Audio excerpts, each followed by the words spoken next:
Okay, so I'm going to tell you something that might sound a little crazy. Every single world map you've ever seen, in a classroom, online, in an atlas, is wrong. Not like, oops, we forgot a country wrong, but fundamentally, unavoidably wrong. Let's get into why.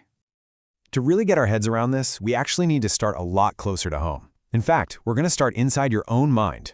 We need to talk about the map you use every single day without even realizing it. It's called a mental map, and it's pretty much what it sounds like. It's your internal GPS for your neighborhood, your commute, your town. You build it bit by bit from just looking around, and you use it constantly to get from A to B, usually on autopilot. Now that works great for your daily routine. But what happens when you need to map something you can't possibly see all at once? Like, the entire planet. How in the world do you take a giant spinning sphere and squash it onto a flat piece of paper? And that right there, that is the heart of the issue. It's a puzzle that has been driving map makers or cartographers crazy for centuries. It's known as the flat map problem. The way they try to solve this is with something called a projection. The best way to think about it is to imagine you have an orange. Now try to peel it and lay that peel perfectly flat on a table. You can't, right? It's going to stretch or tear or get all distorted. That's exactly the challenge of mapping the Earth. And here is the absolute kicker. The one thing to remember from all of this. It is mathematically impossible to do it perfectly. Every single flat map, no exceptions, has to distort reality in some way. Period. So, what exactly gets messed up?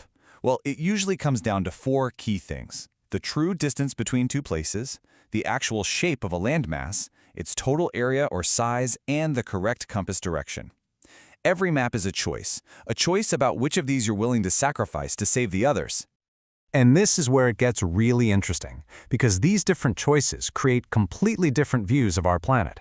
Let's take a look at four really famous map projections and see the unique world that each one shows us. First up, the one you almost definitely recognize from your old school classroom, the Mercator projection. Its big advantage is that it keeps direction perfect. Lines of latitude and longitude are straight, which is amazing for navigation. But the trade-off is huge. It completely warps the area of things, especially near the poles. This is why Greenland looks as big as South America on this map, when in reality, South America is more than 8 times larger. Wild, right? Next, we've got the Goode Homolosine. This one really leans into that orange peel idea. You can see it, right? The goal here is to show the true size and shape of the continents as accurately as possible. But to do that, you get these big, weird gaps in the oceans. It literally looks like the world has been peeled and laid out. Okay, how about the Robinson projection? This one was a super popular attempt to find a happy medium. It's a compromise map. It doesn't get any single thing perfectly right, but it doesn't get anything horribly wrong either. It tries to minimize all the distortions at once for a more balanced, visually appealing look. The trade-off is that the polar areas get kind of squashed. And finally, the Gall-Peters projection. This map has one mission, and one mission only, to show the true area of every single country. It's an equal area map. But to nail that one thing, it has to totally sacrifice shape. Landmasses look all stretched out vertically, especially near the equator. So I think you're starting to see the pattern here. Every map is a compromise. You just can't preserve everything at once. You have to pick and choose. It's a constant trade-off between competing versions of the truth. In this comparison just lays it all out so perfectly. On one side, you have the Mercator, great for sailors, preserves direction, but gives you a really skewed idea of country size. On the other, the Gall-Peters, fantastic for comparing land area for data visualizations, but totally messes with shape and would be useless for navigation. Two different maps for two totally different purposes.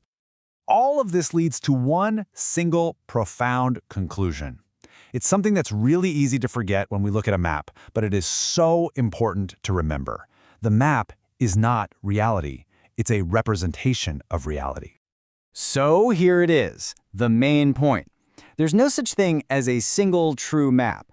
A map is a tool, not a perfect photograph. The best map isn't the one that's the most right. It's the one that's right for the specific job you need it to do. Are you sailing an ocean, or are you comparing population densities? Your purpose defines your map. Which brings it all back to you. The next time you look at a world map, don't just see a picture of the world. Ask yourself, what did the creator of this map choose to save? What did they choose to distort?